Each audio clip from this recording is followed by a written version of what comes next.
They don't get publicly published. Okay. Now let's go back and get on the screen that we were using.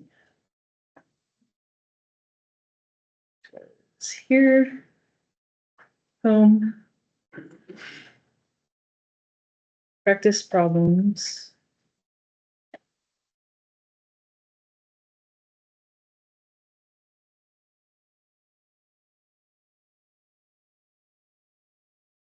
Yeah, there we go. Okay, so we just did some practice problems with the flow diagram with arrows. Most of the ones that were in the practice questions were okay questions, but not great ones. But we went through those and that didn't make it onto this recording because I forgot. So what we're doing now is looking at part B practice question and part D practice question with changing it to chymotrypsin, and I am making a cartoon overview on the board over here.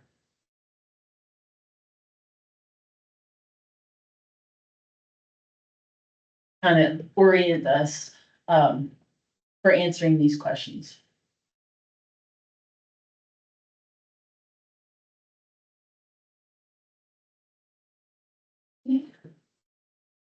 DNA of chymotrypsin gene, which can get transcribed into a chymotrypsin pre-messenger RNA that's still got the introns and doesn't have the modifications. Then you have to have the three main post-transcriptional modifications, which are to have the cap, the poly A tail, and to get the introns spliced out. And then that can be translated into chymotrypsin protein. And then that has to get cleaved in disulfide bonds. And it has to get secreted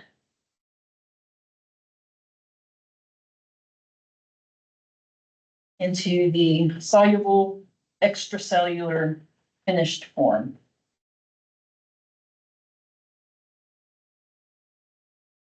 And as we go through these problems, I will kind of add back onto this some other enzymes and players and so on. So let's start actually with this D practice question. The promoter of the chymotrypsin gene suddenly has a greater binding affinity for RNA Pol II.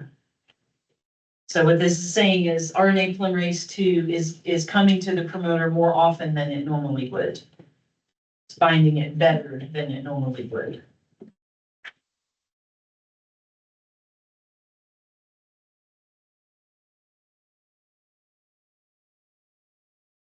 So that, you ask yourself, happening on your central dogma-ish map, where is that happening? Which proteins are actually doing that? So RNA Pol II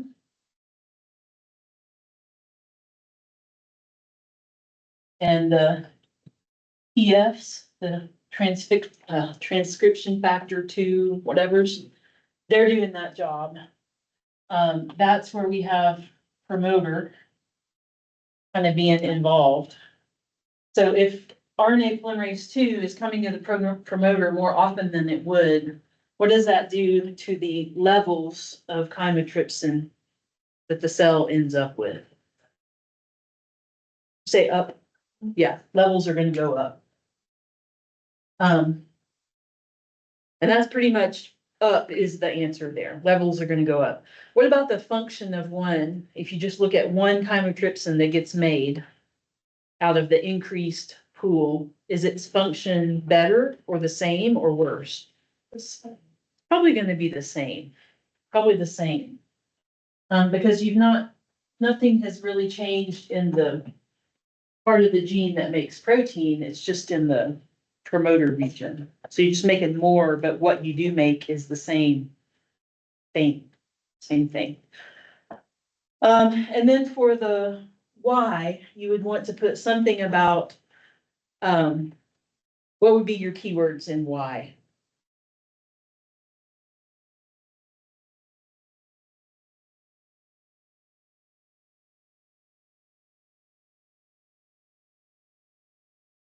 I put like, the RNA polymerase makes more chymotrypsin than normal synthesis binding for them. Mm-hmm. And the only really word I would add to that is probably more chymotrypsin messenger RNA or chymotrypsin RNA. So on the Y, you want to, here's an advice. So in the question, if you kind of underline or highlight to yourself,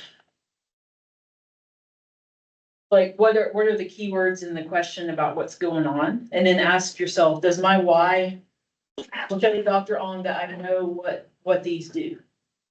Does my Y show that I know in the life of the protein, where are those things involved? That, they don't have to be a long answer, but. Yeah. How about on B? That's a harder question.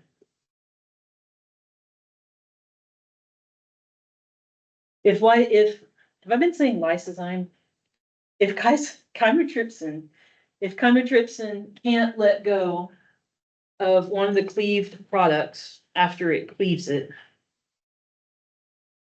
what will that do to the levels of chymotrypsin?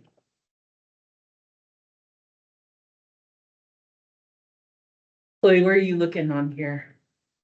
I was trying to see like the export area, but it's like clear. Yeah, so I saw you looking low on this, which is good, because this is talking about, okay, you've made it and it's out there outside the cell and it's cleaving stuff. And that's where the problem is happening.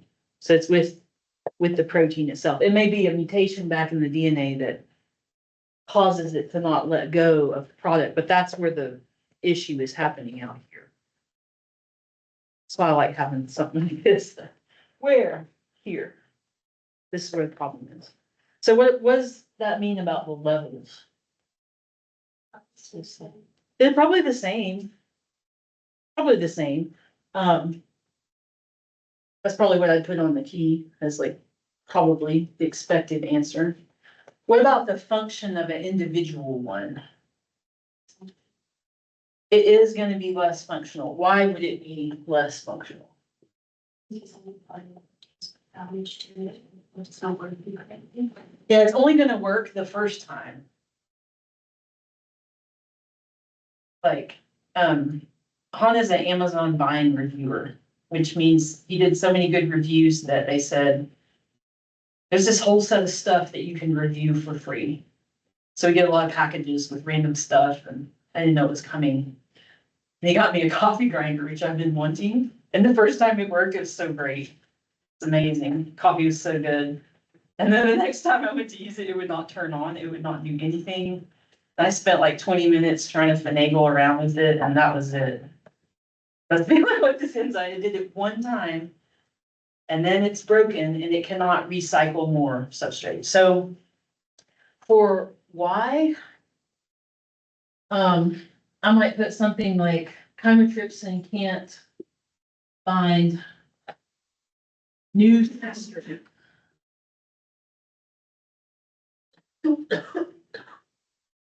And keep on processing it, or something like that. Something like that. So you're making enough, probably. And it goes outside the cell and tries to start cutting protein and it cuts one. And it's just stuff like that. So that's kind of like a competitive inhibitor situation almost.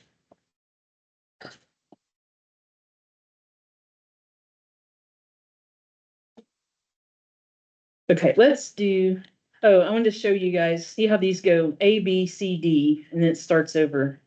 A, B, C, D, E, A, B, C, D, E. So that's like 3 or 4 years of old test questions that were pretty okay.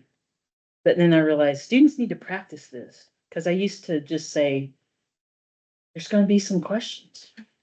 And then after you got some previous ones, you can have practice questions, even if they're not amazing.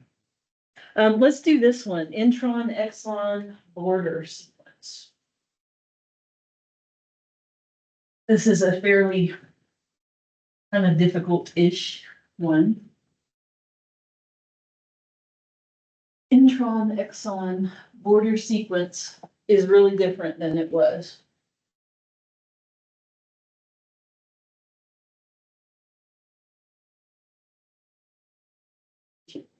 So we want to know levels, function, and why.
So where are you looking on the map? This issue.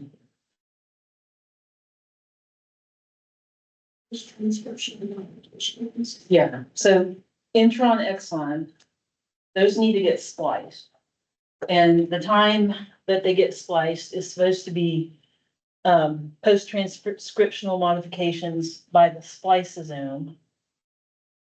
And while I'm thinking about it, this is nucleus happening stuff, and out here, this is cytoplasm functions. Okay, so the level of the problem is at post-transcriptional modification with spliceosome. And it's not gonna maybe recognize that sequence as I should cut here.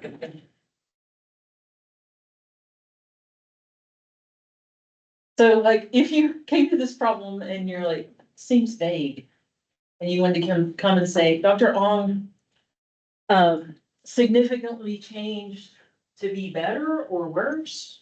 That question got thrown out. It's a little bit vague. So it changed a lot. And in my mind, when I wrote this question, I'm assuming that it changed so much that the spliceosome can't find it. So you're moving the exon. That's what I was thinking, like, you're gonna have a intron, you're gonna have an extra intron that stays in it. So what that would do is give you a messenger RNA that's got extra stuff in it that wasn't supposed to be there. So that your chymotrypsin, instead of being like this, there's too much of it now. And it's got sequence that's not even supposed to be in there. And it probably, like might change the frame and then you get a mess. And this is gonna have the wrong structure. This is a kind of more complicated question. So you're gonna have the wrong structure. So what will that do to the function of the chymotrypsin? Then it's gonna change it. It will change it. Name is a bad answer there. You think it would change it and make it better or worse? It's gonna be worse. It's really gonna be a lot worse. Likely it's gonna be really awful. So the why for that is you're gonna have extra sequence. Wasn't supposed to be in the protein. Yeah. Wasn't supposed to be in the protein.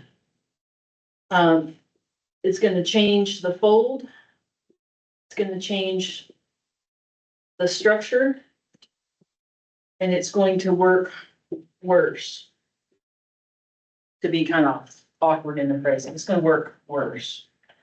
What about the levels? They might be the same. So if you said that they're the same, that's probably because, like, you're not changing anything about the promoter, you're not changing the amount of messenger RNA that gets made. You're just changing the splicing. So you're making a slightly bigger protein than you wanted.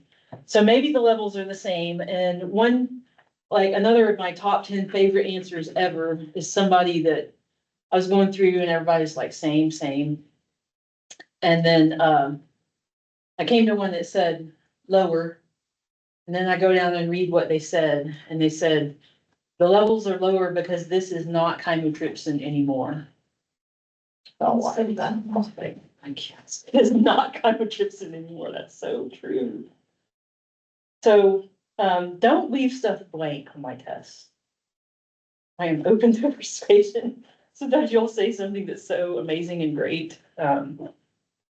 Sometimes I'll give a bonus if I'm like, oh my gosh. Yes. So if we think that this technically is still chymotrypsin, the levels might be the same. But really, it's not the OG chymotrypsin, it's some wrong mutant.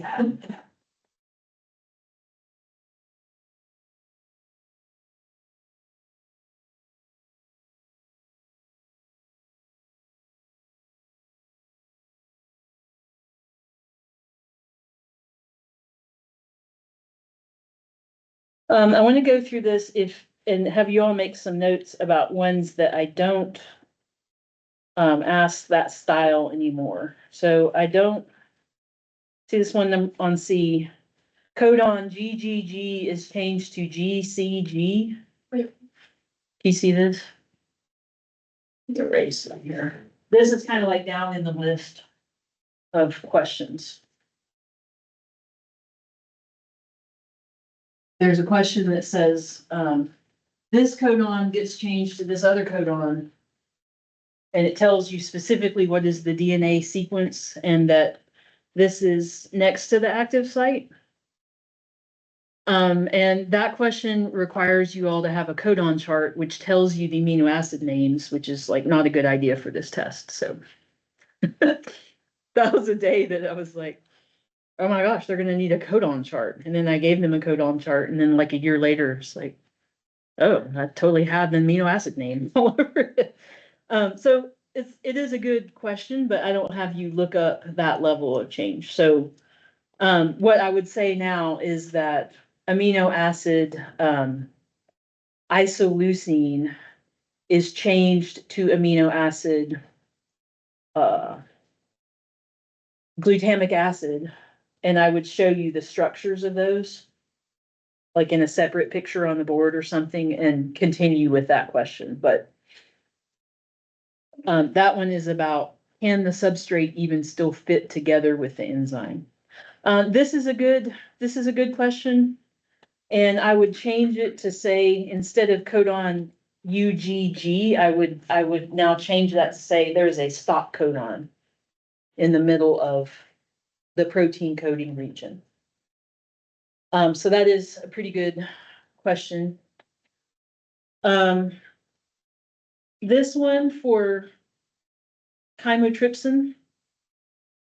If I were gonna make that a question for this year, I would make it say the person is eating a diet that is histidine deficient. But actually, I would not use that question because that's kind of a stupid question. Because if histidine, like, you need to know more beyond this class to be able to answer that. If histidine is one of the 8 essential amino acids, you're gonna have a problem. But if histidine is one of the ones that you can build other amino acids into that, no problem. So that's like you write it at 11 PM in your second year. No, it's not a great question. This question is a really good one. There's a duplication of TBP, which I haven't taught as hard about what TBP is this year, but it's a part of TF2D. So the cell is making more TF2D than it normally would, which is transcription factor 2D. So then we got excess of that. So kind of what I'm doing is I'm gonna give you some modifications to these, and I'm gonna go nursing pinning. If you want to work on the extra ones while I'm gone, you can, and I'll be back at like 3:35 or so to talk through things if you want to work on things and have me check your work or so on. But either way, these are some modifications to these. The intron can't get spliced out. That seems like the same question, but it was from a different year. So technically a good question. This is a great question. I like this one. I'm trying to show this one right here.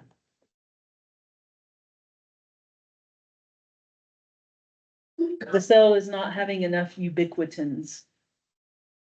So that's proteasome related. That's kind of like one we did this morning. That's a good question.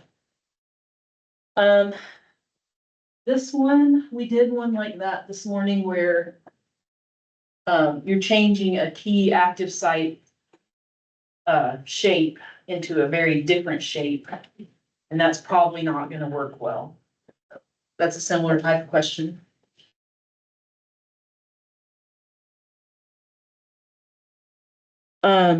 On E, this needs a little change to be effective. So we'll assume that it's chymotrypsin. So within chymotrypsin, the promoter sequence changes from this to this. So that TF2D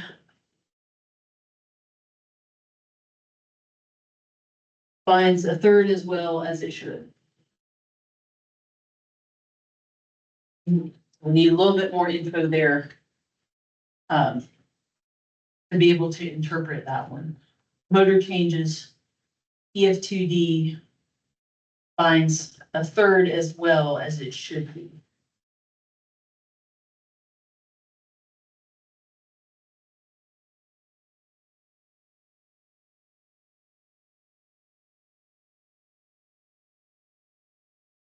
How are you feeling about these generally?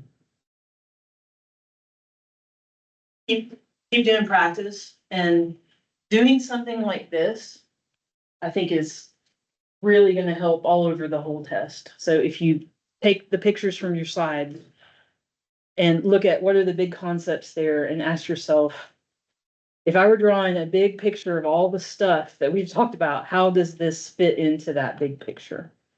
And that will help you keep the little details kind of straight. See if you can map it on here. And that would be my number one studying advice.